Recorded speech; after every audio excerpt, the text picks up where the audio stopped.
রাসূলুল্লাহকে তোমরা ভুল বুঝো না গো। আল্লাহ নবী দিন দুনিয়ার বাদশা হাবিবুল্লাহ এই দুনিয়া জমিনে তাশরীফ আনলেন। নবী আমার তাশরীফ আনার পরে এমন করে 23টা বছর ধরে খিদমত করতে লাগলেন। আল্লাহ নবী দিন দুনিয়ার বাদশা হাবিবুল্লাহ এই 23টা বছর ধরে মেহনত করতে করতে করতে এই যুবকেরা পৃথিবীর মানুষটা এখনো পর্যন্ত আমার নবীর অনুসারী হয়ে রয়েছে, আমার নবীর জন্য জীবন দেওয়ার জন্য পাগল হয়ে রয়েছে। কেন? আল্লাহ নবী তরবার দিয়ে ইসলাম প্রচার করেন, আমার নবী জোর করে কাউকে টেনে টেনে প্রচার করেন। যেমন আজকে দিনে আমরা দেখতে পাচ্ছি দাড়িওয়ালা দেখলে কারোর না কারোর জানা লাগে, টুপিওয়ালা দেখলে কারোর না কারোর জানা লাগে, মাদ্রাসার ছাত্রদের দেখলে কারোর না কারোর অসুবিধা হয়। এই তো কিছুদিন পূর্বে আমার দক্ষিণ 24 পরগনা এলাকাতে মাদ্রাসার জলসা শেষ করে নিয়ে ওই ছাত্রটা বাড়ি থেকে যাচ্ছিল, মাদ্রাসার ছাত্রকে পিটিয়ে পিটিয়ে মেরে দিয়েছিল, তার জন্য অনেক আন্দোলন হয়েছিল। এই যুবকেরা তরুণীরা, এটা আমার বলার উদ্দেশ্য নয় গো, কিন্তু আমরা সেই নবীর গোলাম। আমাদের দাড়ি টুপি দেখে যারা হিংসা করে তাদের মনে রাখতে হবে জোর করে ইসলাম প্রচার আমরা করি না। যারা ইসলামে এসেছে আল্লাহ নবী চরিত্রতে এসেছে।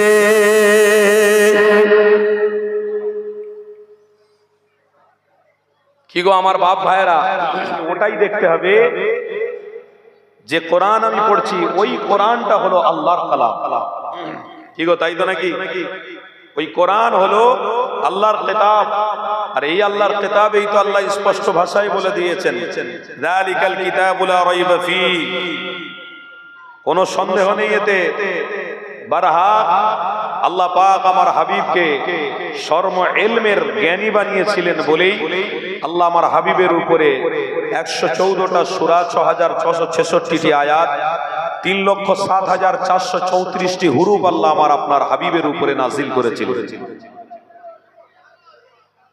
তাই সেই ইলমিয়াতের সম্পর্ক আমরা রাখার জন্যই কিন্তু আজকে তলাবা হওয়ার সুযোগ পেয়েছি।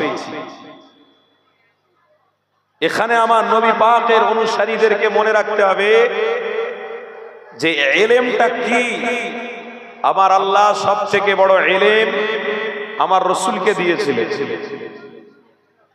আমার রাসূলকে ইলমের অনেক বড় মর্যাদাপূর্ণ ব্যক্তিত্ব করেছিলেন। সারা পৃথিবীর মানুষ কেউ বলতে পারবে না যে নবী পাকের শিক্ষক আমি। নবীর শিক্ষা হলো, এখন শিক্ষক হলেন একমাত্র আল্লাহ। কি গো শুনছো না? শুনছো না?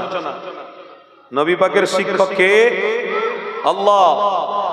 আল্লাহর সেই আল্লাহই তো মুস্তাফা জানে রহমতকে দুনিয়াতে পাঠিয়ে তোমার আমার জন্য বলেছেন এটাই হলো সবথেকে বড় শিক্ষা। আর নবী পাকের এই বিষয়ে আল্লাহ ক্লিয়ার করেছেন। বাবা জুতো খুলে আসো, একদম বেয়াদবি করো, জুতো খুলে আসো। হ্যাঁ ঠিক আছে, বসো এখানে, বসো ওখানে, বসো জান ভরে বসো, এখানে বসো, এখানে বসো। কি গো শুনছো তো নাকি? আল্লাহ আমার হাবিবকে ইলমের সবথেকে বড় উচ্চ মাকাম দিয়েছিলেন, যে ইলমটা নেওয়াতে আজকে সারা পৃথিবীতে আল্লাহ রহমত দিয়ে ভরিয়ে রেখেছে। বলুন সুবহানাল্লাহ। রাসূল এত বড় ইলম, যে ইলমের ওসিলা আল্লাহর রহমত দিয়ে এখনো ভরে রেখেছে। আজ এই রহমত বরকত সবকিছুকে আল্লাহ আবার তুলে নেবে যদি আল্লাহর নবীর অনুসারী ভালোবাসার দিক থেকে, মহব্বতের দিক থেকে মানুষ খামতি করবে, সবকিছুকে আল্লাহ তুলে নেবে। আল্লাহ নিজে বলেছেন যে আমি আমার হাবিবকে সবথেকে বড় ইলম দিয়েছি, আমার জাতীয় ইলম দিয়েছি। ওই ইলমটা নিয়ে সমস্ত মানুষকে প্রচার করবে, সমস্ত মানুষকে দিয়ে যাবে। ওই ইলমের অনুসারী যারা হয়ে থাকবে বেশক বারহাক তারা আল্লাহর জান্নাতি হয়ে যাবে। ওই ইলমকে যারা মহব্বত করবে না তারা কোনোদিন জান্নাতে যেতে পারবে না। এই ইলমের বিষয়ে আল্লাহ নিজে বলেছেন ইন্নামা বুইস্তু মুআল্লিমান, তোমাদের মধ্যে একজনকে মুআল্লিম বানালাম। তোমাদের মধ্যে একজনকে রাহবার বানালাম, আমার পক্ষ থেকে রাহবার, আমার পক্ষ থেকে মুআল্লিম, আমার পক্ষ থেকে জান্নাতের পথিক হিসেবে আমি রাসূলকে চয়েস করেছি। মুস্তাফা জানে রহমতকে আমি চয়েস করেছি। তাই দেগার পৃথিবীতে পয়গম্বর আলাইহিস সালাতু ওয়াস সালাম এসেছেন, 1,24,000 বলতে পারবো না, 2,24,000 বলতে পারবো না, এটা দেগার, এতে অনেক দ্বিমত আছে। তো সেখানে আল্লাহর নবীর বিষয়ে আল্লাহ স্পষ্ট ভাষায় বলেছেন, ওয়াজাবাত লাহু শাফাআতি, যদি কেউ শাফাআত করে তো আদম করবে না, ঈসা করবে না, মুসা করবে না। যে নবীর আপনি আমি উম্মত হয়েছি, যে রসুলের হাদিসকে পড়ে আমরা বুখারী শরীফ খতম করে আলেমে দ্বীন হয়েছি, সেই রসুলকে আল্লাহ বললেন ওয়াজাবাত লাহু শাফাআতি, আমার ওই ইলমটাকে আমি শাফাআত করেছি। জোরে বলুন। তিনি শাফাআত করবে আর উম্মতরা জান্নাতে যাবে। আদম শাফাআত করবে না, ঈসা নবী শাফাআত করবে না, মুসা নবী শাফাআত করবে না, শীস নবী শাফাআত করবে না, উজায়ের নবী শাফাআত করবে না, ইদ্রিস নবী শাফাআত করবেন না, দাউদ আলাইহিস সালাতু ওয়াস সালাম শাফাআত করবেন না, মুসা আলাইহিস সালাতু ওয়াস সালাম শাফাআত করবেন না, ইব্রাহিম আলাইহিস সালাতু ওয়াস সালাম শাফাআত করবেন না, ইসমাঈল আলাইহিস সালাতু ওয়াস সালাম শাফাআত করবেন না। একমাত্র শাফাআত করবেন কে? আপনার আমার ইমাম, আপনার আমার রাহবার, আপনার আমার প্রত্যেকের ঈমান রাসূলুল্লাহ, সেই নবী শাফাআত করবেন। আজকে সেই নবীর অনুসারী হওয়াতে আমরা অনেকে খুশি, কি গো, তাই তো নাকি? সারা পৃথিবীতে 4,000-এর ঊর্ধ্বে ধর্ম আছে, 4,000-এর ঊর্ধ্বে ধর্ম আছে।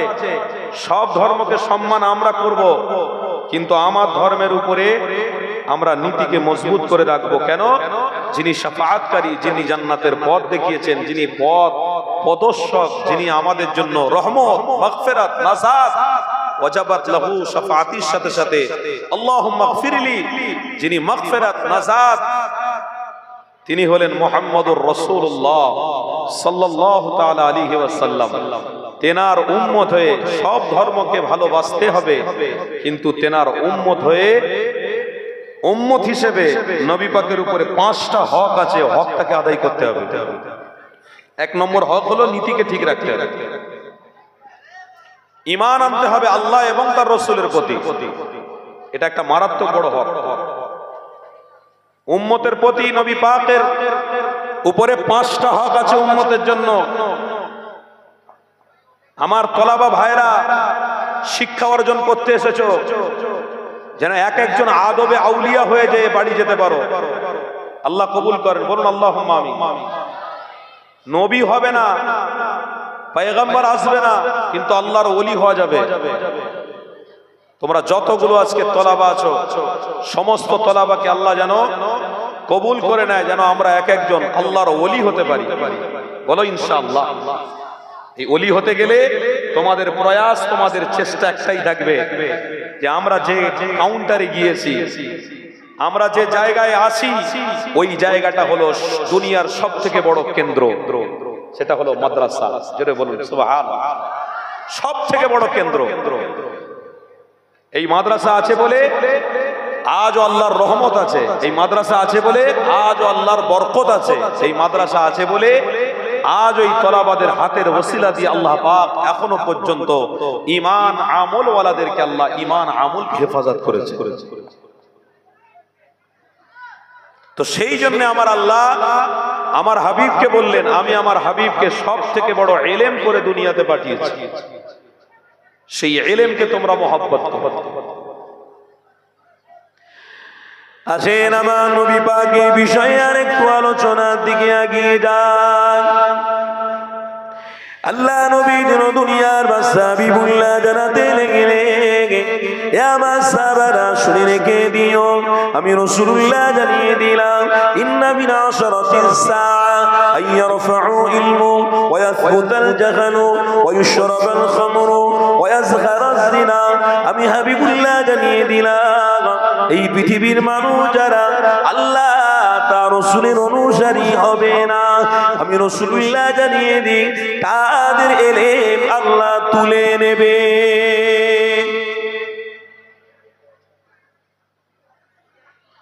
কোরআনও তারা চিনতে পারবে না, ঈমানি মাহফিলও তারা চিনতে পারবে না। সব থেকে তারা গাফেল হয়ে যাবে। এ দুনিয়ার মানুষেরে আল্লাহ নবীকে আল্লাহ বলেই পাঠিয়ে দিয়েছে, আয় আমার হাবিবুল্লাহ, এই দুনিয়ার মানুষকে আপনি হকের রাস্তা দেখাবেন, হকের পথ আপনি দেখাতে থাকবেন। আপনার অনুসারী যারা যারা দুনিয়া জমিনে আপনার অনুসারী হয়ে বেঁচে থাকবে, আমি আল্লাহ জানিয়ে দিই তাদের ইলমকে আমি আল্লাহ তুলে নেব না। তাদের অন্তরে আল্লাহ আল্লাহর হাবিবের মহাব্বত থাকবে।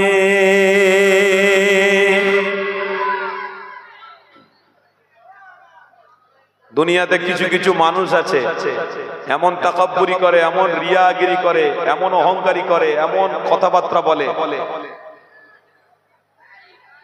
তারা জানে না যে শিরকে খাফি হয়ে যাচ্ছে, শিরকে জালি হয়ে যাচ্ছে, বড় শিরিক হচ্ছে, ছোট শিরিক হচ্ছে।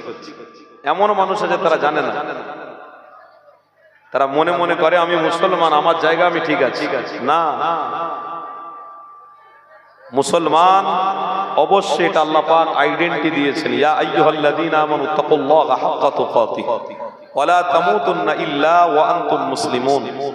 তোমাদের আল্লাহ আইডেন্টিটি দিয়েছেন কি তোমরা মুসলমান। তবে মুসলমান হয়েছো এটাও আল্লাহর নবীর ওসিলায়। জোরে বলবেন না সুবহানাল্লাহ। কার ওসিলায় হয়েছো? আল্লাহর নবীর ওসিলায়। নবী না আসতো, না কোরআন আসতো, নবী না আসতো, না নবীর মুখের বানিয়া হতো, নবী না আসতো, না নামাজ আসতো, নবী না আসতো, না সুন্নতের তরিকা আসতো, কিছুই আসতো না। নবী এসেছে, সব এসেছে। তাই নবীর ওসিলায় আমরা মুসলমান।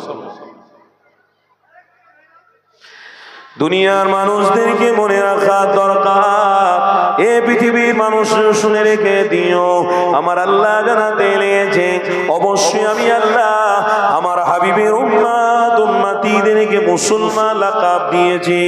এ যুবকেরা, মুসলমান লাকাব এমনি এমনি দেওয়া হয়নি, কেননা যারা আমার হাবিবকে এলেম বলে মেনে নিয়েছে তারাই হলো মুসলমান।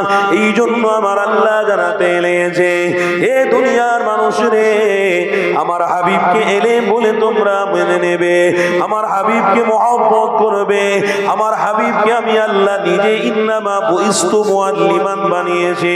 আমার হাবিবের অনুসারী যদি হতে পারো, আমার হাবিবকে মহব্বত যদি তোমরা করতে পারো, কিয়ামত ততদিন হবে না যতদিন আমার হাবিবের অনুসারীরা দুনিয়ায় থাকবে।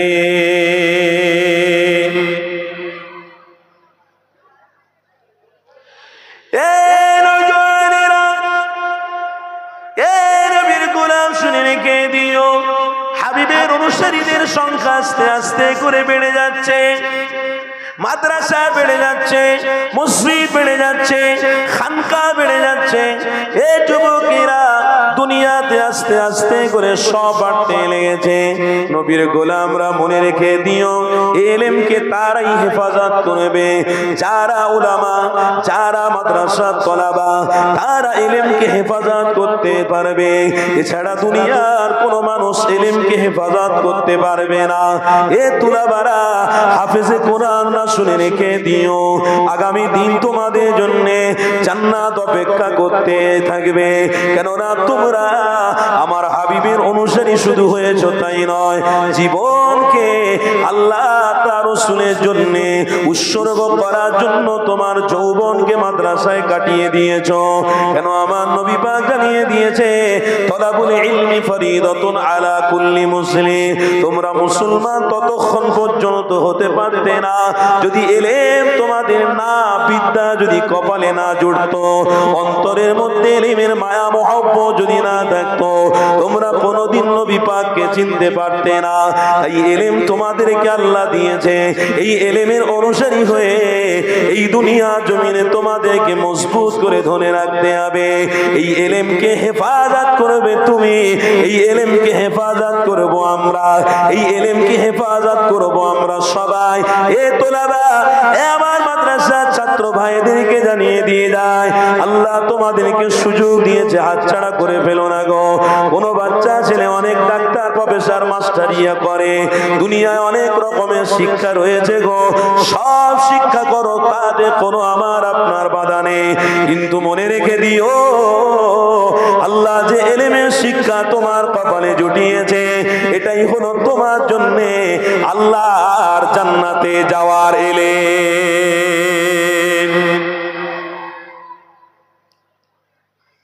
আল্লাহতে জান্নাতে যেতে গেলে এই এলেমটা লাগবে।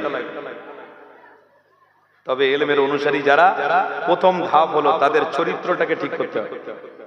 যারা চরিত্র ঠিক নয়, ওই পায়খানা যেরকম পরিষ্কার করার লোক আছে না, তাদেরকে কি বলে, বলে না, তাদের থেকে আরো নিকৃষ্ট, যাদের চরিত্রকে তারা ঠিক করতে পারে না।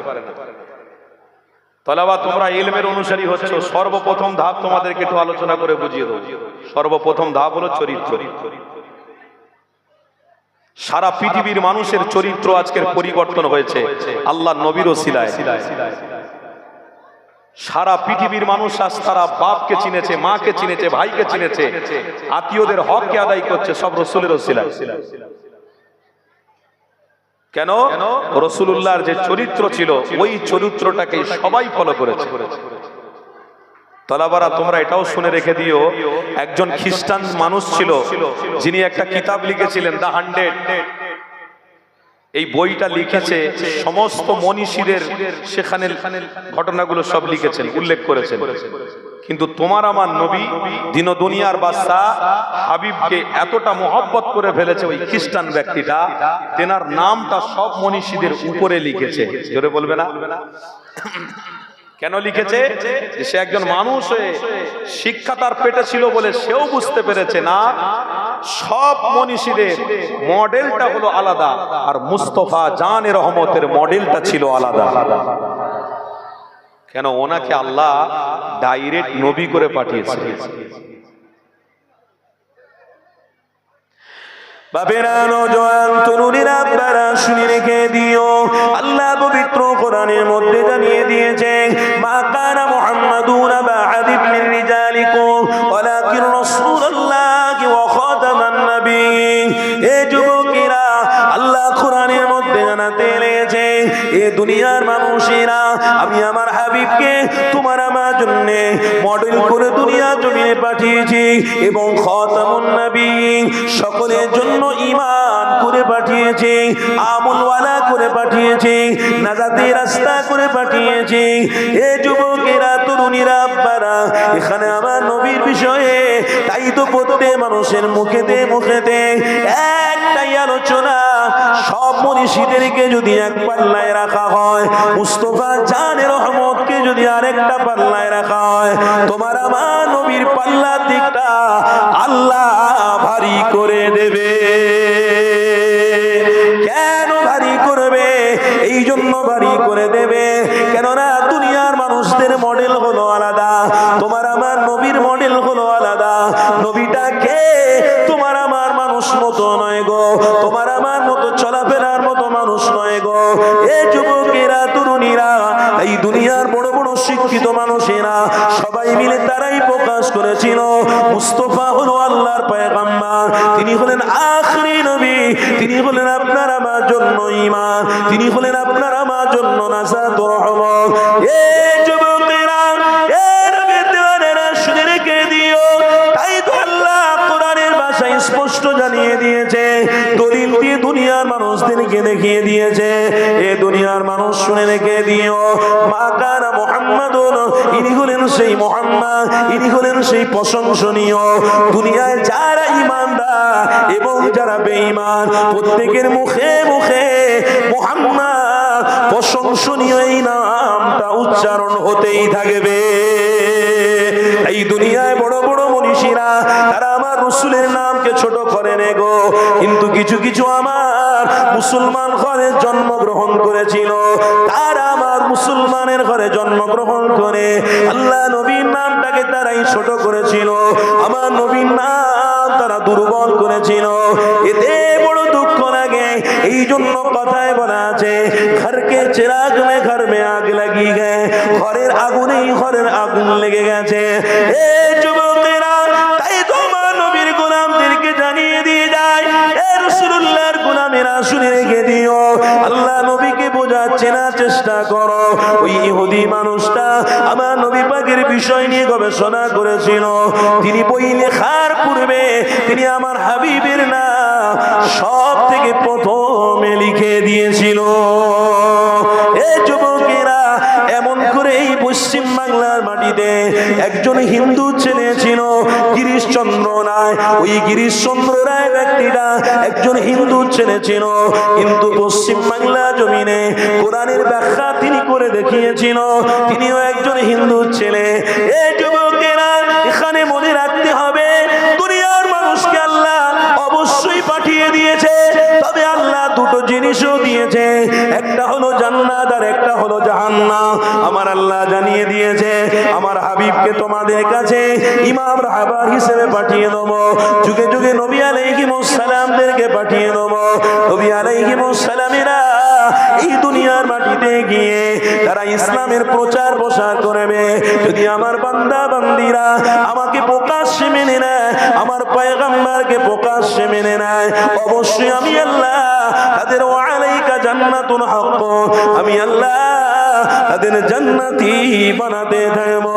যদি আমার হাবিবের কথা না শোনে, যদি পয়গম্বরের কথাগুলো মেসেজগুলো না শোনে, তাহলে কিয়ামতের কঠিন দিনে আমি আল্লাহ জাহান্নামে দাখিল করিয়ে দেব। এই যুবকেরা, ওয়াজাবাত লাহু শাফাআতির কোনো কথাই চলবে না। এই যুবকেরা, তরুণেরা, আল্লাহ নবীর দুনিয়ার বাদশা হাবিবুল্লাহর অনুসারীরা শুনে রেখে দিও, আমার রাসূলুল্লাহকে আল্লাহ তোমার আমার জন্য রাহবার বানিয়েছিল। এই মুসলমান ঘরে জন্মগ্রহণ করেছি বলে আল্লাহ নবীর গোলাম মুসলমানের খাতা থেকে নাম যাতে না কেটে যায়, তার জন্যও আমাদের প্রয়াস এবং চেষ্টা চালিয়ে যেতে হবে। তাই আল্লাহ নবীর দুনিয়ার বাদশা হাবিবুল্লাহকে আল্লাহ চারটে জিনিস দিয়ে দুনিয়ার মানুষকে দলিল করে পাঠিয়েছিল। এ দুনিয়ার মানুষেরা, তোমাদের জমি জায়গা এটাকে রক্ষা করতে গেলে দলিলের প্রয়োজন হয়। তোমাদের মসজিদ মাদ্রাসা খানকা রক্ষা করতে গেলে জমির দলিলের যেমন প্রয়োজন হয়, সেই রকম ভাবে দুনিয়ার মানুষদেরকে জান্নাতের প্রদর্শক হিসেবে আমি আল্লাহ আমার হাবিবকে দলিল হিসেবে পাঠিয়ে দিলাম। আমার হাবিবুল্লাহ হলো তোমাদের জন্য দলিল। এই দলিলটাকে তোমরা কোনোদিন ভুলে যেও না, এই দলিলটাকে কোনোদিন ছেড়ে দিও না। এই যুবকেরা, তরুণীরা, আব্বারা, আল্লাহ নবীর গোলামরা শুনে রেখে দিও, বুখারীর হাদিসের মধ্যে রাখা রয়েছে আমার রাসূলুল্লাহকে আল্লাহ চারটে দলিল করে দুনিয়ায় পাঠিয়েছিল। তার মধ্যে এক নম্বর দলিল হলো আমার হাবিবের অনুসারী যারা হবে, তারা আমার রাসূলের চরিত্র যেন রাখে, তারা আমার হাবিবের চরিত্র, তারা আমার হাবিবের আখলাক, তারা আমার হাবিবের আদর্শ তাদের নিজের জীবনে যেন তারা রাখতে পারে। এই জন্যে আল্লাহ নবীকে আল্লাহ এই দুনিয়ার জমিনে প্র্যাকটিক্যালে পাঠিয়ে দিয়ে জানিয়ে দিয়েছিল, এ মক্কার মানুষেরা, আমার হাবিবকে তোমরা ভুল বুঝো না গো, আমার রাসূলুল্লাহকে তোমরা ভুল বুঝো না গো। আল্লাহ নবী দিন দুনিয়ার বাদশা হাবিবুল্লাহ এই দুনিয়া জমিনে তাশরীফ আনলেন। নবী আমার তাশরীফ আনার পরে এমন করে 23টা বছর ধরে খিদমত করতে লাগলেন। আল্লাহ নবী দিন দুনিয়ার বাদশা হাবিবুল্লাহ এই 23টা বছর ধরে মেহনত করতে করতে করতে এই যুবকেরা, পৃথিবীর মানুষ তা এখনো পর্যন্ত আমার নবীর অনুসারী হয়ে রয়েছে, আমার নবীর জন্য জীবন দেওয়ার জন্য পাগল হয়ে রয়েছে। কেন? আল্লাহ নবী তরবার দিয়ে ইসলাম প্রচার করেন, আমার নবী জোর করে কাউকে টেনে টেনে প্রচার করেন। যেমন আজকে দিনে আমরা দেখতে পাচ্ছি, দাড়িওয়ালা দেখলে কারোর না কারোর জানা লাগে, টুপিওয়ালা দেখলে কারোর না কারোর জানা লাগে, মাদ্রাসার ছাত্রদের দেখলে কারোর না কারোর অসুবিধা হয়। এই তো কিছুদিন পূর্বে আমার দক্ষিণ 24 পরগনা এলাকাতে মাদ্রাসার জলসা শেষ করে নিয়ে ওই ছাত্রটা বাড়ির দিকে যাচ্ছিল, মাদ্রাসার ছাত্রকে মেয়ে পিটিয়ে পিটিয়ে পিটিয়ে মেরে দিয়েছিল, তার জন্য অনেক আন্দোলন হয়েছিল। এই যুবকেরা, তরুণীরা, এটা আমার বলার উদ্দেশ্য নয় গো, কিন্তু আমরা সেই নবীর গোলাম। আমাদের দাড়ি টুপি দেখে যারা হিংসা করে, তাদের মনে রাখতে হবে জোর করে ইসলাম প্রচার আমরা করি না। যারা ইসলামে এসেছে আল্লাহ নবীর চরিত্রতে এসেছে।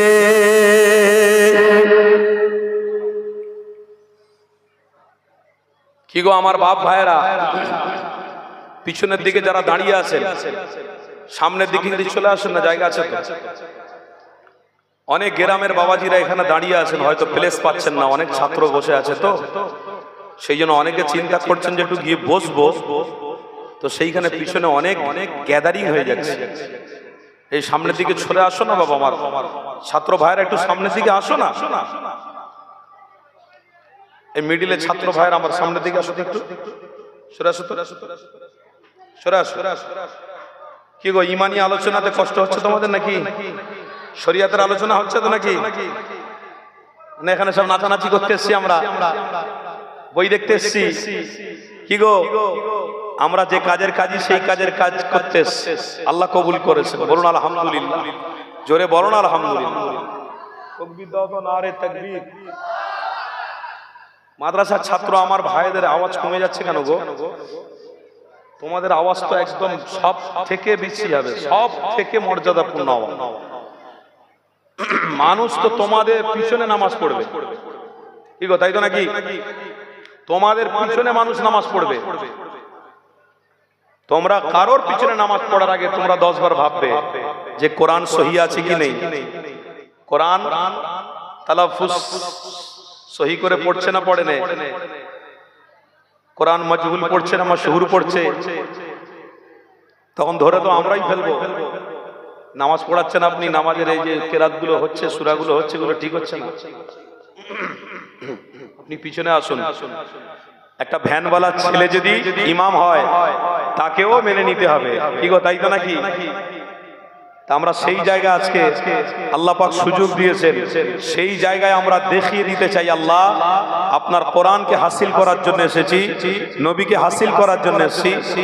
যত দিন বেঁচে থাকবো এই কাজটা আমরা আমাদের জীবনে ধরে রাখবো। বলুন ইনশাআল্লাহ। সবাই ছাত্র ভাই মিলে জোরে বলুন ইনশাআল্লাহ। ওরা জোরে তাকবীর দাও, নারে তাকবীর। তাহলে যে কাজের লোক আমরা, সেই কাজটাই আমরা করতে এসেছি আজকে, তাই তো নাকি? সেই কাজ আমরা এমন ভাবে করি যাতে আমার আল্লাহ খুশি হয়। ওই মিছি মিছি পচা পানিতে হাত দেবো, আর এই ছোট্ট ছোট্ট করে চুলকুনি বেরোবে, ডাক্তারখানায় গিয়ে বলবো এই দেখো দিন চুলকুনি বেরিয়েছে, তুই পচা পানি হাত দিয়েছিলে কেন? ওই মিছি মিছি মুসলমানের খাতায় নাম লিখিয়ে রাখবো, আর এদিকে মুখে এক কথা হবে আর অন্তরে এক থাকবে। ওদেরকে আল্লাহ তো জাহান্নামে আগে ডুব মারাবেই মারাবে, জাহান্নামে আগে ডুব মারতে হবে, অত সহজ নয়। তাই আল্লাহ আমাদেরকে এই জায়গায়, এত সুন্দর জায়গাতে যে কবুল করেছে, এটা আমাদের পাওনা ছিল। জোরে বলো আলহামদুলিল্লাহ। আমাদের কর্তব্য কাজ আমরা আজকের কিন্তু সাকসেস করব, বলুন ইনশাআল্লাহ। আমার সমস্ত তলাবারা আজকের আমাদের কাজ আমরা সাকসেস করব। দেখিয়ে দেবো আমার রসুলের অনুসারী আমরা কেমন, আমাদের চরিত্রটা কেমন। কেন রসুলকে আল্লাহ 4টে দলিল করে পাঠিয়েছে। এক হলো চরিত্র, তারপরে হলো রহমত, তারপরে হলো শিক্ষা, তারপরে হলো সাহাবারা। জোরে বলবেন না সুবহানাল্লাহ। এই 4টে দলিল করে আমার রসুলকে পৃথিবীতে আল্লাহ পাঠিয়েছিলেন। সাহাবারা এমন আমার রসুলকে মহব্বত করেছিলেন যে সাহাবারা, তারা আমার হাবিব পর্দা নেওয়ার পরে আমার হাবিবের অনুসারী সাহাবারা, তাদের অন্তরে অন্তরে ইসলামের জ্যোতি আলো এতটাই গভীর ছিল, তারা ইসলামের অনুসারী এতটাই ভালো যে কোন জায়গায় অন্যায় দেখলেই তেনারা গিয়ে প্রতিবাদ করত। সেই কাজ আমরা আজকের করতে এসেছি। আমরা বড় হব শিক্ষা অর্জন করে। আমাদের কাজ প্রথম কি থাকবে? যেখানে অন্যায় সেখানে দেখব, সেখানে আমরা প্রতিবাদ করব। মাইকে উঠবো, শুধু কথা বলবো কোরআন হাদিসে, আর অন্যায় কাজ হলো প্রতিবাদ করবো না, এ কথা বলার অধিকার আছে না নেই? সব ছাত্র ভাইদের বলছি, প্রত্যেকের অধিকার আছে। কেন? আল্লাহর নবী আজ থেকে ১৫০০ বছর আগে বলেছেন, মান রা মিনকুম মুনকারান ফালিয়ুগাইয়িরহু বিয়াদি ফাইল্লাম ইয়াস্তাতি ফাবিলিসানি ফাইল্লাম ইয়াস্তাতি ফাবিকলবি ওয়া যালিকা ওয়াদাফুল ঈমান। তুমি যদি প্রকৃতপক্ষে রাসূলের অনুসারী হও, তাহলে তোমার স্টেপ থাকবে হাত দিয়ে প্রতিবাদ করা ওই অন্যায় কাজ থেকে, তোমার জবান থেকে প্রতিবাদ করা, তোমার অন্তর থেকে ঘৃণা করা। এটা তোমার মূলত উদ্দেশ্য থাকবে। যদি উদ্দেশ্য না থাকে, তাহলে একবার এদিক আর একবার ওদিক, আর মাঝখানে দেখবে ফুলসিরাতের রাস্তা। ওই ফুলসিরাতের রাস্তা আর পার হতে হবে না, ওতে উঠবে আর এদিক ওদিক করেছিল বলে একদম ডাইরেক্ট নিচে জাহান্নামের আগুন জ্বলছে, ওই ডাইরেক্ট জাহান্নামে চলে যাবে। সেই জন্য আজকের আমাদেরকে মূল জিনিসটাকে বুঝতে হবে, আর মূল জিনিস হলো মুস্তাফা জানে রহমত। আল্লাহ নবী হলেন আপনাদের আমার জন্য মূল। যেমন নামাজ পড়া আমাদের জন্য আল্লাহ ফরজ করেছেন, তেমনি রসুলকে ভালোবাসাটাও আমাদের জন্য ফরজ করেছেন। এত সহজ নয়। আল্লাহ নবী গোলামরা মনে রেখে দিও, আমার রাসূলুল্লাহকে আল্লাহ তোমার আমার জন্য অবশ্যই ভুল উদ্দেশ্য করে পাঠিয়েছে, জান্নাতে যাওয়ার পথ প্রদর্শন করে পাঠিয়েছে। তাই আমার আপনার হাবিবুল্লাহকে এই দুনিয়ার মানুষদের জন্য সর্বপ্রথমে মেসেজটা দিয়ে ফেলেছে। কি মেসেজ দিয়েছে? এটাই হলো হুন্নাতে আখলাকে নববী। আমার আল্লাহ কোরআনের মধ্যে জানিয়ে দিয়েছে, ইন্নাকা লাআলা খুলুকিন আযীম। হে দুনিয়ার মানুষেরা, আমার নবীর গোলামীরা শুনে রেখে দিও, ইন্নাকা লাআলা খুলুকিন আযীম।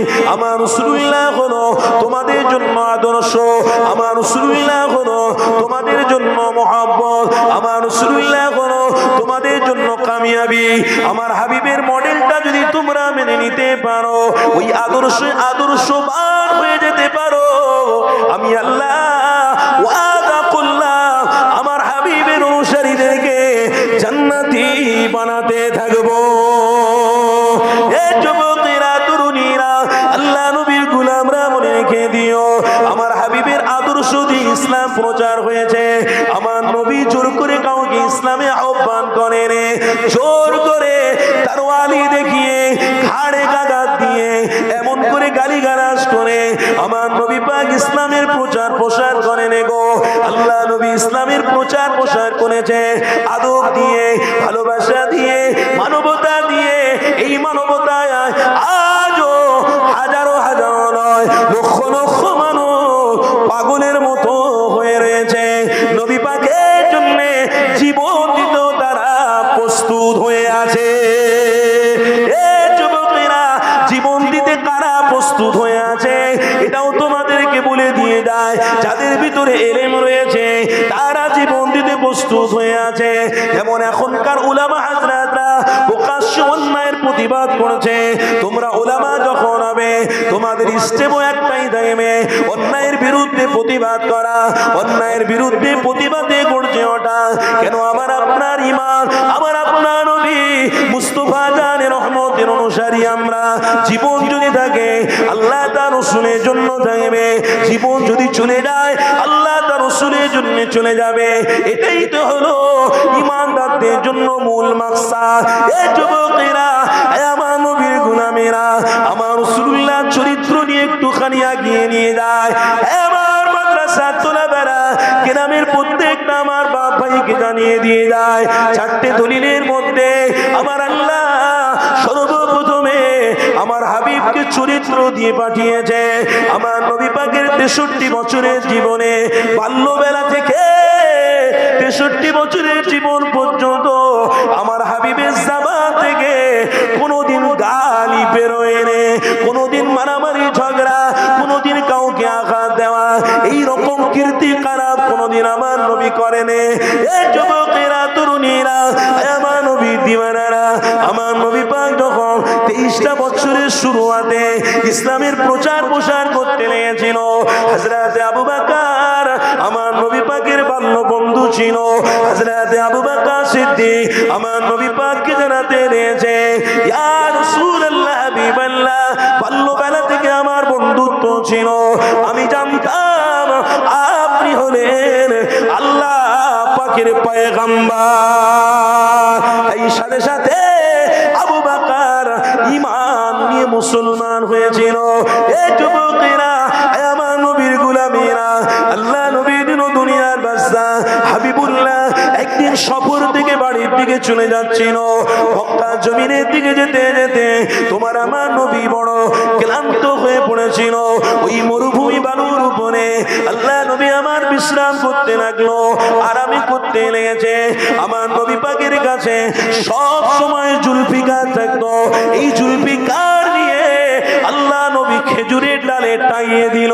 আমার নবী পাক জুলফিকার রেখে দিয়ে নবী আমার সেখানে বিশ্রাম নিতে লেগেছে। আল্লাহ নবী আমার নিন্দায় পড়ে গেছে। কিন্তু ওই দিনেতে দুশমনরা আমার নবীকে মার্ডার করার জন্য ঘোরাঘুরি করত। আমার নবীকে মিটিয়ে দেবে। নবী হলো জাতির দুশমন, নবী হলো সমাজের দুশমন, নবী হলো মানুষদের দুশমন। জোরে বলুন নাউজুবিল্লাহ। এই যুবকেরা, নবী সমাজের দুশমন নয়, নবী কোনো মানুষের দুশমন নয়, নবী হলো জাতির জন্য রহমত। আল্লাহ নবী আসাতে আল্লাহ রহমত দিয়ে দুনিয়ার মানুষকে হেফাজত করে দিয়েছে। এই যুবকেরা, তরুণীরা, ওই রাসূলুল্লাহকে মার্ডার করে দেওয়ার জন্য, ওই নবীকে মিটিয়ে দেওয়ার জন্য একজন বেঈমান, দুজন বেঈমান নয়, শত শত বেঈমান মুশরিক কাফেররা আমার নবীকে মিটিয়ে দেওয়ার জন্য ইবলিস শয়তানদের কাছ থেকে পয়সা কড়ি নিয়ে ঘোরাফেরা করত। আমার নবী ঘুমিয়ে পড়েছে, সুযোগটা পেয়ে গেছে। একজন বেঈমান ওই মক্কা ছেলে আস্তে আস্তে করে এসে আল্লাহ নবীর সামনে হাজির হয়ে গেল। আমার নবী পাক দেখছে ঘুমিয়ে পড়েছে। আমার নবী পাকের মাথার কাছে বড় জুলফিকার রয়েছে। ওই জুলফিকারটাকে হাতে নিয়ে আমার নবী পাককে বলতে লেগেছে, ইয়া মুহাম্মদ, ওঠো মুহাম্মদ। আল্লাহ নবী উঠে গেলেন। আমার নবী পাক উঠে বসে তার দিকে তাকিয়ে বলছে, এ মক্কা ছেলে রে, কেন তুমি আমাকে ডাকলে? ওই মক্কা দুশমন বলতে লেগেছে, ইয়া মুহাম্মদ, তোমাকে আজকে হত্যা করে দেব। মাইয়ানু মিন্নি, তোমাকে আমি হত্যা করে দেব। কে বাঁচাবে আমাকে হাত থেকে? দুনিয়ার কোনো মানুষ নেই আমার হাত থেকে মুহাম্মদকে আজকের বাঁচাবে। কেন তোমার আশেপাশে তো কেউ নেই, তোমার আশেপাশে একজন আমি দুশমন, আমার কাছে অস্ত্র রয়েছে, এই অস্ত্র আজকের কোপ মেরে তোমাকে খতম করে দেব। এই যুবকেরা, এই কথাটা যেইরা বলেছে আল্লাহ নবী দিন দুনিয়ার বাদশা হাবিবুল্লাহ তখনই বলতে নিয়েছে, এ মক্কা ছেলে রে, তুমি শুনে রেখে দিও, আমি তোমাদের জন্য রহমত। এই মক্কা নয়, সারা পৃথিবীর মানুষের জন্য পথ প্রদর্শক আমার আল্লাহ। লা ইলাহা ইল্লাল্লাহ মুহাম্মাদুর রাসূলুল্লাহ বলেছে আমার আল্লাহ, আশহাদু আল্লা ইলাহা ইল্লাল্লাহ ওয়াহদাহু লা শারীকা লাহু ওয়া আশহাদু আন্না মুহাম্মাদান আবদুহু ওয়া রাসূল বলেছে আমার আল্লাহ। আত্তাহিয়াতু লিল্লাহি ওয়াস সালাওয়াতু ওয়াত তাইয়্যিবাত, আসসালামু আলাইকা আইয়ুহান নাবিয়্যু ওয়া রাহমাতুল্লাহি ওয়া বারাকাতুহু, আসসালামু আলাইনা ওয়া আলা ইবাদিল্লাহিস সালিহিন, আশহাদু আল্লা ইলাহা ইল্লাল্লাহ ওয়া আশহাদু আন্না মুহাম্মাদান আবদুহু ওয়া রাসূলুহু। তার মানে যেখানে আল্লাহ নাম রয়েছে সেখানেও নবীর নাম আছে। কেউ মুফতি সাহেবের নেই, কোন দুনিয়ার এমন আলিম নেই আল্লাহর নামের পাশে নবীর নাম কেটে বাদ দেবে। এই যুবকেরা, এখানে আমার রাসূলুল্লাহ জানাতে লাগলো, এ মক্কার মানুষেরে, তুমি আমাকে মার্ডার করবার জন্য দাঁড়িয়ে গেছো, তবে মনে রেখে দিও আমাকে আল্লাহ নবী করে দুনিয়া জমিনে পাঠিয়ে দিয়েছে। তুমি আমাকে মার্ডার করবো বলছো, এই সময়তে আল্লাহ নবী দিন দুনিয়া বাদশা হাবিবুল্লাহ জানাতে লেগেছে, এ মক্কা ছেলে রে, তোমার হাত থেকে আমাকে দুনিয়ার কোনো মানুষ বাঁচাবার নাই বা বাঁচা, আমাকে একমাত্র আল্লাহ বাঁচাবে। আরো জোরে বলো, এ যুবকেরা, আল্লাহ নবীর জবানের কথা শোনো। আমার নবী পাক বলতে নিয়েছে, তোমার হাত থেকে আমাকে আল্লাহ বাঁচাবে। এই কথাটা যেই না আল্লাহ নবীর জবান থেকে বেরিয়েছে, ওই মুশরিক বেদিনের হাতে আমার নবী পাকের জুলফিকার ছিল, থরথর করে কাঁপতে লাগলো। জমিনের মধ্যে জুলফিকার পড়ে গেল। আমার নবী পাক আবার জুলফিকার তুলে ওই মক্কার কাফেরের সামনে দাঁড়িয়ে বলছে, এ মক্কা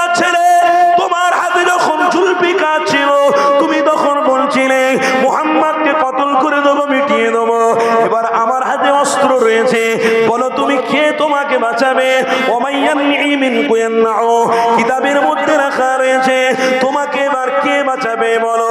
ওই সময় মক্কার বেরিনটা বলতে লেগেছে, ইয়া মুহাম্মদ, দুনিয়ার মানুষ কেউ আমাকে বাঁচাবে না, বাঁচাবে যদি একজন, তিনি হলেন মুহাম্মদ, তুমি আমাকে বাঁচাতে পারবে। এ যুবকেরা, আল্লাহ নবী জানাতে নাইলে, এ মক্কা ছেলেরে, আমি দুনিয়ার জমিনে এসেছি, আমার আল্লাহ নবী করে পাঠিয়েছে, কাউকে মারার জন্য নয়, কাউকে আঘাত দেওয়ার জন্য নয়, হিংসা বিলীন করার জন্য নয়, সব কিছু মিটিয়ে দিয়ে ন্যায়কে প্রতিষ্ঠিত করে জান্নাতের পথ দেখানোর জন্য আল্লাহ আমাকে পাঠিয়েছে। আমার নবী পাক বলতে নিয়েছে, এ মক্কা ছেলেরে, তুমি আমার উপরে যা করেছো, আমি তোমাকে, আমি রাসূলুল্লাহ নিজ দায়িত্বে ক্ষমা করে দিলাম। আমার আলোচনা তোমরা বুঝতে পারছো? কি বলো তো? চরিত্র নিয়ে আলোচনা করতে গিয়ে আমার নবী কি বলছেন, যে আমাকে মারামারি করতে আল্লাহ পাঠায় না, তুমি আমাকে মারবে বলে এসেছিলে, যাও আমি রাসূল তোমাকে ক্ষমা করে দিলাম। আজকে কেউ যদি কোনো মানুষ যদি কোনো মানুষের সাথে রাস্তায় প্রকাশ্য দুশমনী করে, সে কিন্তু দাঁড়িয়ে প্রকাশ্যে বলে, তুই মুসলমান তো তুই কি হয়েছে, আমি দেখে নেবো, আমি তোর মার্ডার করে দেবো, আমি তোরে বোম মারবো, দেখে নেবো তুই আমার সঙ্গে লেগেছিস, আমি কি, আমি কে এটা তুই জানিস না। এটা মানুষে মানুষে দ্বন্দ্ব হলে বলে না, বলে না, কি গো চাচাজি, বলে না, বলে না, এগুলো অহংকারী কথাবার্তা। আল্লাহ নবীর অনুসারী, নবীর অনুসারীদেরকে প্রথম স্টেপে নবীর চরিত্র নিয়ে বাঁচতে হবে। আর আপনি মুসলমান দাবি করছেন, আপনার চরিত্র কি? আল্লাহ নবী আজ থেকে ১৫০০ বছর আগে বলেছেন, আমার এমন উম্মত হবে, আল গিনা ইউনফিকুন নিফাকু ফিল কলব, শুধু মাথায় টুপি থাকবে, মুখে দাড়ি থাকবে, স্যাম্পেল থাকবে, অন্তরটা শুধু হিংসায় ভরা থাকবে। আমার রাসূল বললেন আজ থেকে ১৫০০ বছর আগে, তাদের জন্য আমি শাফাআত করব না, আমি রাসূলুল্লাহ তাদের থেকে মুখটাকে ফিরিয়ে নেব। আল্লাহ হেফাজত করেন, আমরা মুসলমানের ঘরে জন্মগ্রহণ হতে পারি, কিন্তু আমার নবী হয়তো আমাদের থেকে মুখটা ফিরিয়ে নিতে পারে। কেন? আমাদের কর্ম, আমাদের চরিত্র এতটাই নোংরা হয়ে গেছে, আমাদের কাজ, আমাদের সিস্টেম এতটাই নোংরা হয়ে গেছে, আমার নবী হয়তো মুখ ফিরিয়ে নিতে পারে, কিন্তু দোয়া চাই, আল্লাহ আপনার হাবিবকে তো আপনি সবকিছু নিয়ামত দিয়ে দুনিয়ায় পাঠিয়েছেন, আল্লাহ আমাদের কাছ থেকে মুখটা যেন ফিরিয়ে না নেয় আমার নবী। কেন? নবী মুখ ফিরিয়ে নিলে আল্লাহ রহমতের ছায়া হাতটাকে আল্লাহ মাথার উপর থেকে তুলে নেবে, কেউ তাকে বাঁচাতে পারে। দুনিয়ার কোন পয়সাওয়ালা, দুনিয়ার কোন বড় মানুষ, দুনিয়ার কোন যোগ্য মানুষ, দুনিয়ার কোন ডাক্তার, দুনিয়ার কোন অ্যাডভোকেট, দুনিয়ার কোন ম্যাজিস্ট্রেট, দুনিয়ার কোন সায়েন্স তাকে বাঁচাতে পারবে না। কেন? যার পক্ষে নবী থাকবে, তার পক্ষে আল্লাহ থাকবে। আল্লাহ তো কোরআনে স্পষ্ট ভাষায় বলেই দিয়েছেন, আতিউল্লাহ, আরে আমার ইতাআত করো, যদি ইতাআত করতে হয় তো আমার করো। আমার ইতাআত করতে গেলে কোথায় থেকে তুমি পাবে? ওয়া আতিউর রাসূল, আমি নবী দিয়েছি, নবীর কাছে যাও, নবীর কাছে গেলেই আমি আল্লাহ আমার পরিচয় পাওয়া যাবে। আর যখন নবী থাকবে না, তখন আল্লাহ তার রাসূলের পরিচয় কোথা থেকে পাবে?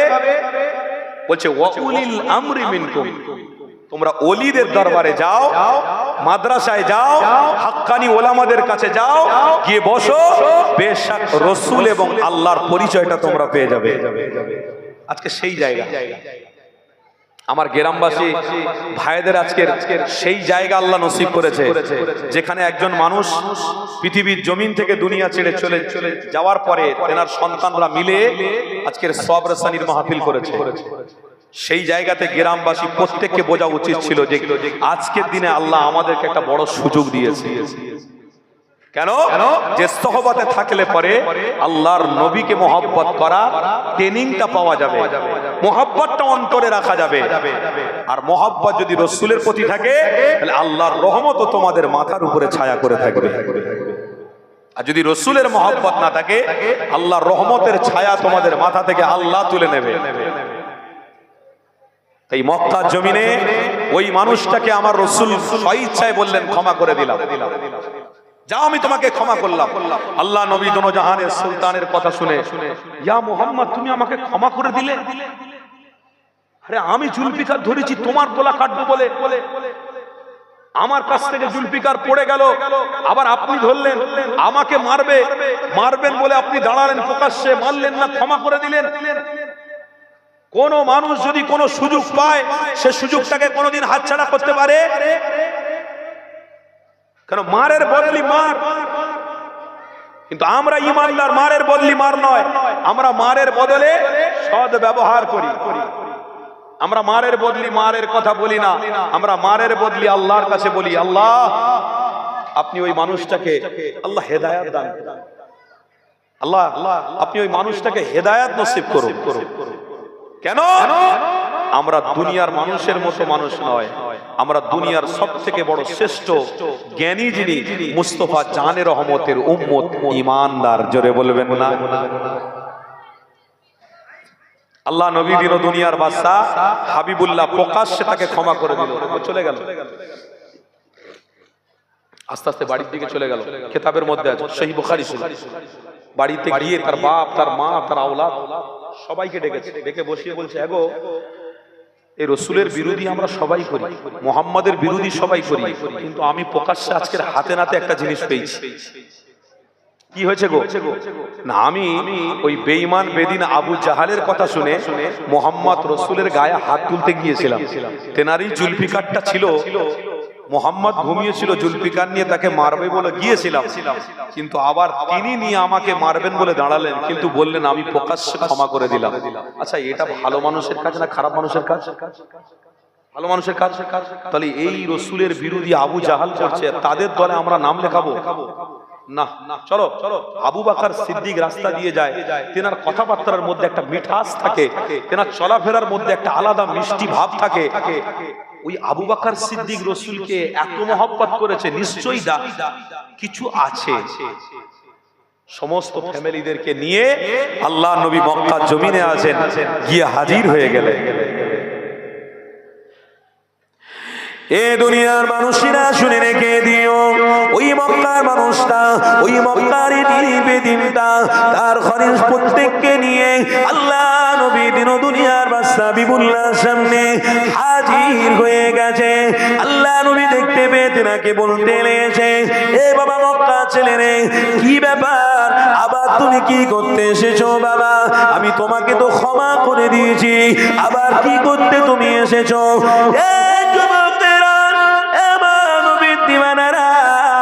আল্লাহ নবীর আলোচনা শুনছো, মনে রেখে দিও, আল্লাহ নবীর আলোচনা শোনার মতো আজও আমার আল্লাহ সুযোগ দিয়েছে, এটাকে হাতছাড়া করে ফেলো না গো। আল্লাহ নবী দিন দুনিয়ার বাদশা হাবিবুল্লাহকে আল্লাহ কি বড় নিয়ামত করে দুনিয়ায় পাঠিয়েছিল। আরে সেই সময়তে ওই মক্কা ছেলেটা দাঁড়িয়ে আমার রাসূলুল্লাহকে জানাতে লেগেছে, ইয়া মুহাম্মদ, সেদিনে আপনাকে হত্যা করার জন্য এসেছিলাম, কিন্তু আজকে দিনে আর আপনাকে হত্যার জন্য আসিনি, বদলা নিতে আসিনি। আপনার যে চরিত্র, আপনার যে ব্যবহার, এটা আমি বাড়িতে গিয়ে ভেবে ফেলেছিলাম। আমার আব্বাকে বলেছি, আপনার কথা আমার মাকেও বলেছি, আপনার কথা আমার ভাইকেও বলেছি, আপনার কথা আমার চাচাকেও বলেছি, আপনার কথা আমার চাচিকেও বলেছি, আমার অল ফ্যামিলি প্রত্যেককে আমি বলেছি। সবাই মিলে আজ আপনার দরবারে হাজির হয়ে গেছে একটাই কারণে, ইয়া মুহাম্মদ, আপনি ঈমানের কলেমা পড়িয়ে মুসলমান বানিয়ে দেন। আরো জোরে বলো, এ যুবকেরা, এ মানবী দিওয়ানারা, এখানে কি বোঝা গেল? এখানে একটাই বিষয় বোঝা গেল, আমার রাসূলুল্লাহর চরিত্রতে আল্লাহ বা ইসলামের প্রতীক বানিয়েছে নবীকে। তেনার চরিত্রতে দলে দলে প্রত্যেকে মুসলমান হয়েছিল।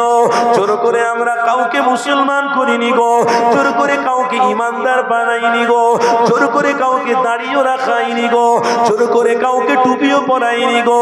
এই যুবকেরা, তরুণীরা, সবাই আমার রাসূলুল্লাহর পরিচয় পেয়েছে, কোরআন শিক্ষা অর্জন করেছে, আমার নবীর বাণী হাদিসটাও দেখেছে।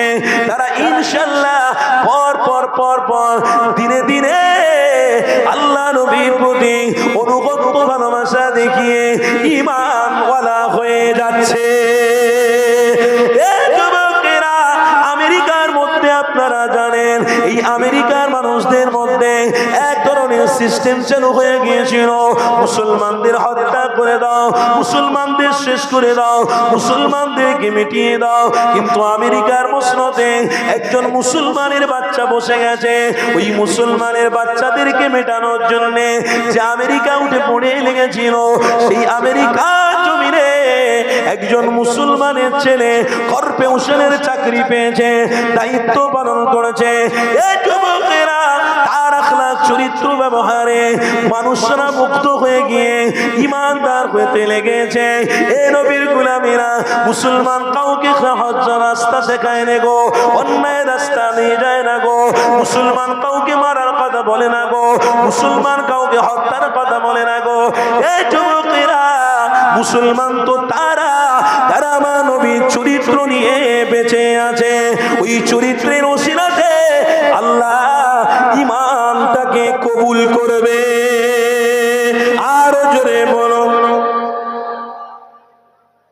এই আমেরিকার জমিনে ছোট্ট ছোট্ট মেয়েগুলো বোরকা নিয়ে ঘুরছে। এখনকার বর্তমান কথা, ছোট্ট ছোট্ট মেয়েরা বোরকা নিয়ে ঘুরছে। আর আমেরিকায় যারা বাস করে তারা ছোট ছোট প্যান্ট পরে ঘুরে।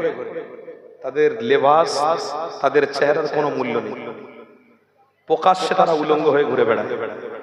কিন্তু ইদানিং করে বোরকা নিয়ে ওই সব নারীদের সামনে গিয়ে বলছে, এটা পরিধান করে দেখো তো, হেজাবটাকে একটু পরিধান করে দেখো। বড় আয়না নিয়ে তাদেরকে মুখের সামনে দাঁড় করিয়ে বলছে, দেখো দেখিনি, ভালো লাগছে? যখন হেজাবটাকে পরিধান করে সুন্দর করে আয়নার সামনে দাঁড়াচ্ছে, তখন বলছে, কাশ मैं जानता तो पहले इसको ले लेता। আমি যদি জানতাম তো এটাকেই সাপোর্ট করতাম। কেন? আমাদের চরিত্র, আমাদের আখলাক, ইবলিশ শয়তান হাসে। আমেরিকার মধ্যে সেই সিস্টেম যারা বন্ধ করবে বলেছিল, ওই সিস্টেমটাকে আল্লাহ চালু করেছে। কেন? আল্লাহ ইসলামটাকে কবুল করে নিয়েছে। ইন্নাদ-দীনা ইনদাল্লাহিল ইসলাম, ইসলামটাকে আল্লাহ মনোনীত ধর্ম করেছে। জোরে বলবে, আর একটু জোরে ছাত্র ভাইরা বলবে না? তাকবীর দাও না রে, তাকবীর। চরিত্রটাকে ঠিক করতে হবে। এই কাবার মানুষ আমার রাসূলুল্লাহর হাতে হাত দিয়ে কলেমা পড়ে মুসলমান হয়েছিল চরিত্র দেখে। আর আজকের আমাদের চরিত্র, মুখ ভরা দাড়ি, গালাগালি শেষ নেই, মুখ ভরা দাড়ি, মারপিট করার শেষ নেই, মাথায় টুপি, নামাজ পড়ে বেরিয়ে এসেই মারামারি শুরু। আর আমার ঘরে মুসলমান মেয়েরা রাস্তা রাস্তা প্রকাশ্যে জিনা করবে, কোনো ব্যাপার নয়। বলে, তোদের নাম কি রে? ফাতেমা। নাম কি রে? আয়েশা। নাম কি রে? খাদিজা। রাস্তায় প্রকাশ্যে তারা জিনা করবে, প্রকাশ্যে তারা পর পুরুষের সঙ্গে সম্পর্ক করবে। আল্লাহ হেফাজত করেন। মুসলমান, তোমাদের আইডেন্টি, তোমাদের সার্টিফিকেট আল্লাহর নবী। তোমরা জান্নাতে যদি যেতে চাও তো রাসূলুল্লাহই হলো তোমাদের জন্য জান্নাতের সার্টিফিকেট। জোরে বলবে না? জান্নাতের সার্টিফিকেট হলো রাসূল। আমার আপনার চরিত্রটাকে ঠিক যখনই করব, ইনশাআল্লাহ আমার ঘরের বাচ্চাটাও ওই চরিত্রবান হবে। আজকের দিনে জেনার মাহফিলে আমরা বসেছি, দোয়ার মাহফিলে যেখানে আমরা বসেছি, এখানে আমাদের যিনি দুনিয়া থেকে চলে গেছেন তেনার নেক্সট সন্তান বলে তো মাহফিলটা দিচ্ছে। কি গো, তাই তো নাকি ছাত্র ভাইরা? তেনার নেক্সট সন্তান বলেই তো তোমাদেরকে দাওয়াত করে নিয়ে এসছে। 1000টা ছেলে মাদ্রাসা থেকে কি দরকার ছিল নিয়ে এসে খাওয়ান দাওয়ান করানো, গ্রামের লোকদেরকে তাবারুক ব্যবস্থা করে খাওয়ান দাওয়ান করানো কি দরকার ছিল? কেন করেছে? তেনার পিতা চলে গেছে, এটা বড় কথা নয়।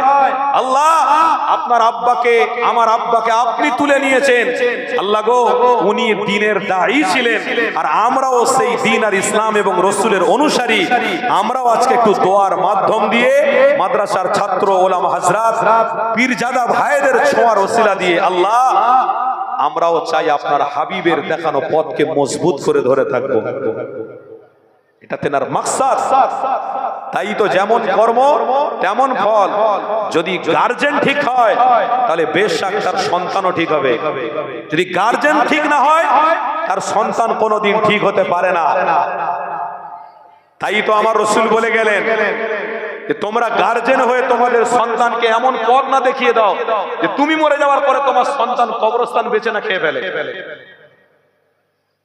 গার্জেন তুমি এমন তোমার সন্তানকে তৈরি করে না যাও যে তুমি মরে যাওয়ার পরে তোমার কবরের উপরে দাঁড়িয়ে দাঁড়িয়ে প্রকাশ্যে পেশাব না করে ফেলে। এমন তোমার সন্তানকে বানিয়ে না যাও যে মরে যাওয়ার পরে বাপের কবরের সামনে গিয়ে একটু সূরা ইখলাস শরীফ 3 বার পড়ে হাত তুলে দোয়া চাইবে, এটাও তার করার মতো ক্ষমতা না থাকবে। তাহলে ওই রকম গার্জেন বেঁচে থাকার থেকে মরে যাওয়া ভালো। কেন? যার মধ্যে কর্ম ঠিক থাকবে অবশ্যই আল্লাহ তার মধ্যে ফলটাও ঠিক দেবে। গার্জেন যখন ঠিক থাকবে তখন ফল অবশ্যই হবে। গার্জেনের মধ্যে আমাদের ছাত্রদের মধ্যে যেমন আপনারা আমার ছাত্র ভাইরা, তোমাদের গার্জেন হলো দুটো। কটা গার্জেন? দুটো গার্জেন। একটা হলো তোমাদের আব্বা মা, আর একটা হলো মাদ্রাসার শিক্ষক। এটা হলো গার্জেন, এটা হলো তোমাদের পিতা সমতুল্য। আচ্ছা, তোমাদের গার্জেন এই যে মাদ্রাসার হুজুররা প্রত্যেকদিন ফজরের সময় নামাজ পড়ে কি বলে? তোমাদেরকে কি বলে? বসো, ক্লাস হয় না? হয় না? আবার তো কেউ কেউ ফজরের আগে, যারা হেফজ পড়ে তারা তো ফজরের আগে উঠেই তো ক্লাস শুরু করে দেয়, মাস্ক শুরু করে দেয়, পড়া শুরু করে দেয়। তারপরে হুজুর আসে, পড়া নিতে থাকে, আবার ফজরের নামাজ পড়ে আবার ক্লাস চালু হয়। তারপরে আমক্তা চলে, তারপরে সবক পড়া চলে, আমক্তা চলে। সবক তো প্রথমে চলছে। তাহলে গার্জেন ঠিক আছে বলে তোমরা ঠিক আছে? কি গো শুনছো না আমার ভাইরা? গার্জেন ঠিক আছে বলে তোমরা ঠিক চলছো। আর যদি মাদ্রাসার শিক্ষক গুলো, গার্জেন গুলো যদি ঠিক না থাকতো, আরে বাচ্চারা ঘুমিয়ে আছে, ঘুমিয়ে থাকে, ও ঘুমিয়ে ঘুমিয়ে ঘুমিয়ে ঘুমিয়ে জুমাটাকেও দেখবে ফত করে ফেলবে। 5 ওয়াক্ত নামাজে ফজরের নামাজটাকেও ফত করে ফেলবে, ফজরের নামাজটাও হয়তো ছেড়ে দেবে। কেন? গার্জেন নড়বড়ে। আজকের এই গ্রামের প্রত্যেকটা আমার বাপকে বলছি, প্রত্যেকটা আমার মাকে বলে যাচ্ছি, যতদিন তুমি বেঁচে আছো তোমার ভবিষ্যৎ হলো তোমার সন্তান। তুমি গার্জেন হয়ে তোমার সন্তানকে সঠিক জায়গায় রেখে দেওয়ার প্রয়াস করো, চেষ্টা করো। কেন? গার্জেন তুমি চলে যাবে, তোমার সন্তান হাত তুলে দোয়া চাওয়ার ক্ষমতা রাখবে না। এই রকম বাপ হয়ে, মা হয়ে পৃথিবীতে বেঁচে থাকার অধিকার তোমার নেই। তুমি একজন মুসলমান, তুমি একজন ঈমানদার। তোমার সন্তান ফজরের নামাজ পড়েছে কোনোদিন? তোমরা নাই মাদ্রাসার ছেলে, বাদ দাও, তোমাদের হুজুর আছে, গার্জেন আছে, ভালো গার্জেন পেয়েছো, তোমরা তুলে উঠে যাবে, ফজরের নামাজ পড়বে। আমরা যেমন কষ্ট করে পড়াশোনা করেছি, ফজরের সময় অনেক আগে আমাদেরকে তুলে দেওয়া হলো। হ্যাঁ গো ভাই, বাচ্চা বাচ্চা ছেলেরা উঠতে পারে, এরা গিয়ে কোথায় কম্বল বিছানো আছে সেখানে ঢুকে যাচ্ছে। আমরা যখন মাদ্রাসায় ফজরের আগে হুজুর তুলবে, তখন কি করব? ঘুমের ঘোরে বলবে আমি শুয়ে পড়ছি, তোরা যত কম্বল আছে সব চাপা দিয়ে নামাজ পড়ে যা। কি করব? ঘুমের ঘোর। ছোট বাচ্চা মাদ্রাসায় পড়াশোনা করছে, ঘুমের একটা ঘোর আছে। কিসের জন্য? আব্বা মা মাদ্রাসায় দিয়েছে, তেনার আব্বা মা তো ধন্য, এই জন্য মাদ্রাসায় দিয়েছে। আমার বেটা, কিছু পারিস আর না পারিস, সঠিক এলেমটা অর্জন করিস।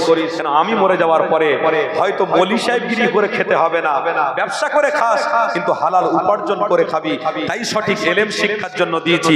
অন্তত মরে যাওয়ার পরে হাত তুলে দোয়া চাইবে, আল্লাহুম্মা গফিরলি, আল্লাহুম্মা গফিরলি, আল্লাহ আমার মাকে মাফ করে দাও, আল্লাহ আমার আব্বাকে ক্ষমা করে দিও, কবরটাকে জান্নাতের বিছানায় শুইয়ে রেখো। বাস এই হাতের ওসিলা দিয়ে আল্লাহ তোমার আব্বা মায়ের কবরটাকে আল্লাহ জান্নাতের বিছানার ব্যবস্থা করে দেবে। এই গ্রামের প্রত্যেকটা আমার বাপ, প্রত্যেকটা ভাইকে বলে যাচ্ছি, গার্জেন ঠিক হতে হবে। নিজেরা নামাজ তো পড়ি না, তো ছেলে গার্জেন, নিজেরা গার্জেন হয়ে নামাজ পড়ি না, তো ছেলেরা কি নামাজ পড়ে? গার্জেন সেই রকম হও যে তুমি ফজরের নামাজ পড়তে যাচ্ছ, তোমার ছেলেকে বলে এই কচি ওঠো, চলো ফজরের নামাজ পড়তে যাবো। এই বলে গার্জেন। স্ত্রী আগে উঠেছে, স্বামীকে ডাকছে, কই গো ফজরের আজান হয়ে গেছে মসজিদে, চলো নামাজ পড়তে যেতে হবে। আমার ছোট বাচ্চাকে তুলে দিচ্ছে, একটু নিয়ে যাও, নামাজ পড়তে নিয়ে যাও। নামাজ পড়ে এসে তরতিব করতে হবে, প্রত্যেক দিন তরতিবে বসতে হবে। কি? বাড়িতে এসে পবিত্র কোরআন নিয়ে বসতে হবে, বাচ্চাকে বসিয়ে নিয়ে বলতে হবে, বাবা আমি একটু সূরা ইয়াসিন পড়ছি, শোন। প্রত্যেকদিন তরতিব করো, তারপরে মক্তবে পাঠিয়ে দাও, তারপরে ইমাম সাহেব হুজুরের কাছে পাঠিয়ে দাও। সেখানে গিয়ে তিনি কোরআন তেলাওয়াত আস্তে আস্তে করে, মশক করে করে শিখে শিখে, সেখান থেকে যদি মনে হয় যে ইলমে দ্বীন অর্জন করা ফরজ, আল্লাহ নবী বলেছেন, তাহলে আমাকে মাদ্রাসায় দিতে হবে। আগে ইলমে দ্বীন অর্জন করো, তারপরে ডাক্তার, তারপরে প্রফেসর, তারপরে মাস্টার, তারপরে ইঞ্জিনিয়ার। আমরাও ছাত্র জীবনে দেখেছি বড় লোকের ছেলে আমাদের সাথেই পড়তো, কোটিপতির ছেলে, বড় লোকের ছেলে, বাপ আসতো 4 চাকা নিয়ে, খাবার যখন মাদ্রাসায় দিয়ে যেত তখন আমাদের দুঃখ হতো, বাবা কোটিপতির ছেলের খাবার দেখো, আর আমরা পান্তা খাওয়া ছেলে, গরিবের ছেলে। পান্তা নুন তাও পাওয়া যেত না, মাদ্রাসায় নুন পাওয়া খুব মুশকিল, এখন সব হয়েছে। পান্তায় নুনও জুটতো না, ওই পান্তা নিয়ে পানি ঢেলে খেয়ে নেওয়া হতো। আর বড় লোকের ছেলে বাপ 4 টাকা করে দিয়ে আসছে মাদ্রাসায়, আবার খাবারও হাতে দিয়ে আসছে, হুজুরকে টাকাও দিয়ে আসছে, হুজুর আমার ছেলের কোনো কষ্ট যাতে না হয়। আমরা নিজের প্রকাশ্য নিজের চোখে দেখেছি, ওই ছেলেটা হাফেজে কোরআন হওয়ার পরে, ওই ছেলেটা মাওলানা পড়ার পরে আমার এখনো পর্যন্ত সম্পর্ক আছে। আলিয়া ইউনিভার্সিটি থেকে ফারাকাত হয়ে আবার সে ডাক্তারি পড়ছে, বলো আলহামদুলিল্লাহ। তেনার পিতা সব সময় আমাদের হুজুরের কাছে বলে যেতেন, হুজুর আমার মাকসাদ মাল কামানোর জন্য নয়, আমার মাকসাদ হলো আমার ছেলে সর্বপ্রথমে যে ইলম আল্লাহর নবী বলে গেছেন ওই ইলমটার শিক্ষা আমি দিতে চাই। ছেলেকে ডাক্তার করো না, মাস্টার করো না, প্রফেসর করো না, কিন্তু যে ইলমটার দরকার আছে ওই ইলমটা ফরজ, ওই ইলমটাকে তোমাদের শিক্ষা রাখতেই হবে। যদি থাকে তাহলে আজকের যে ব্যক্তি দুনিয়া থেকে চলে গেছেন, যে বাবাজি আমার দুনিয়া থেকে চলে গেছেন, অবশ্যই তিনি কোনো না কোনো ভালো কাজ করেছিলেন। তাই তেনার সন্তানরা আবেগ ভরা মন নিয়ে এত টাকা খরচা করে আল্লাহকে খুশি করছে, আল্লাহ আপনার বান্দা দুনিয়া থেকে চলে গেছে, তার আমি নগণ্য সন্তান, আল্লাহ যত খরচা হয় হোক গে, অসুবিধে নেই, কিন্তু আল্লাহ ওকুর রব্বির হামহুমা কামা রব্বায়ানি সগীরা, ওকুর রব্বির হামহুমা কামা রব্বায়ানি সগীরা। আল্লাহ আমার আব্বা মা যেমন আমাদেরকে রহমতের কোলে মানুষ করেছে, তেমনি আপনার রহমতের কোলেও তাদেরকে হেফাজত করুন। আল্লাহ নবী বলে গেছেন, হুমা জান্নাতুকা হুমা নারুকা, তোমাদের বাপ আর মা হলো জান্নাত, তোমাদের পিতা আর মাতা হলো জাহান্নাম।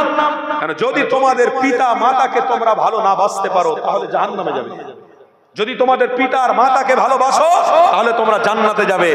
আজকের দিনে যে মাহফিলটা হচ্ছে আমি তো ধন্যবাদ দেবো, আল্লাহর কাছে শুকরিয়া আদায় করব যে বাপের বেটা টাকা খরচা করে মাদ্রাসার ছেলেদের দিয়ে হুজুরদের দিয়ে আল্লাহকে রাজি খুশি করছে। আল্লাহ আমার পিতার জন্য এতটুকু মাগফিরাতের আশা করে এতগুলো ইন্তজাম করেছি, আল্লাহ আপনি মাফ করে দেন, আল্লাহ আপনি ক্ষমা করে দেন। নিশ্চয়ই তেনার পিতা ভালো ছিল, নিশ্চয়ই তেনার মাতা ভালো, তেনার পিতা ভালো, তাই তেনার সন্তানরা এই কাজটা করার সুযোগ পেয়েছে। বাপ মরে গেছে, মা মরে গেছে, তো আমার কি হয়েছে? আমি ডকডক করে খেয়ে নিয়ে রাস্তায় শুয়ে থাকবো। মরে গেছে তো আমার কি হয়েছে? বাপ তো আমার জন্য কোটিপতি, জায়গা রেখে গেছে, দোকান রেখে গেছে, অর্থ রেখে গেছে, বুলেট গাড়ি রেখে গেছে, BMW 4 চাকা রেখে গেছে। মা মরে গেছে তা আমার কি বয়ে গেছে? বাপ মরে গেছে তা আমার কি বয়ে গেছে? বাপ যতদিন বেঁচে থাকবে ততদিন আমাদের অসুবিধা হবে, কষ্ট হবে, কোথায় ঠোকাঠুকি করবে, মারামারি করবে, বৌমার সাথে মিল হবে না। ও মরে গেছে, বিপদ চলে গেছে, ঠিক হয়েছে। সন্তান বাপের রেখে যাওয়া কষ্টের জিনিসগুলো নিয়ে মজা করছে, আনন্দ করছে, আর টাকাগুলো সব ফোয়ারায় ওড়াচ্ছে। আমার আল্লাহর নবী দিন ও দুনিয়ার বাদশা বলে গেলেন, ওই সন্তানের ওসিলায় ওই বাপ আর মাকে কিয়ামতের দিনে জবাবদিহি হতে হবে। তুমি কেমন সন্তান ছিলে? তুমি কেমন সন্তান ছিলে? তোমার ছেলে তোমার রেখে যাওয়া পয়সাগুলো নিয়ে বাহাল তবিয়াতে মজা করছে, আনন্দ করছে, ফুর্তি করছে। তুমি কেমন ছেলে দুনিয়াতে রেখে এসছো যে আজান হওয়ার পরে নামাজে যায় না, আজান হয়ে যাওয়ার পরে জুম্মার নামাজ পর্যন্ত পড়তে যায় না? তুমি কেমন ছেলে রেখে এসছো? না, কাল কিয়ামতের দিনে জবাবদিহি দিতে হবে ওই সমস্ত আব্বাকে, ওই সমস্ত মাকে। এই দুটো হাত দিয়ে জড়ো করে বলে যাব, আল্লাহর ওয়াস্তে আখলাকে সুন্নাতে নববীর উপরে যদি আপনি চলেন, অবশ্যই আপনার সন্তানও কিন্তু আখলাকে সুন্নাতের উপরে চলবে। আর যদি আপনি গড়বড় করেন, আপনি পথভ্রষ্ট হয়ে যান, তাহলে আপনার ছেলেও কিন্তু পথভ্রষ্ট হবে। তাই ছোট্ট একটা বই আছে আমার কাছে, যেমন কর্ম তেমন ফল। কর্ম ভালো হবে, ফল ভালো হবে। কর্ম যদি খারাপ হয়, ফল খারাপ হবে। কি গো আমার ছাত্র ভাইরা, শুনছো না? শুনুন, আল্লাহ কবুল করুন, বলুন আল্লাহুম্মা, জোরে বলুন আল্লাহুম্মা। আমার ছাত্র ভাইরা, কি গো আর একটু আলোচনা করবো নাকি? অসুবিধা হচ্ছে? একটু জোরে দরুদ শরীফ পড়তে পারবে?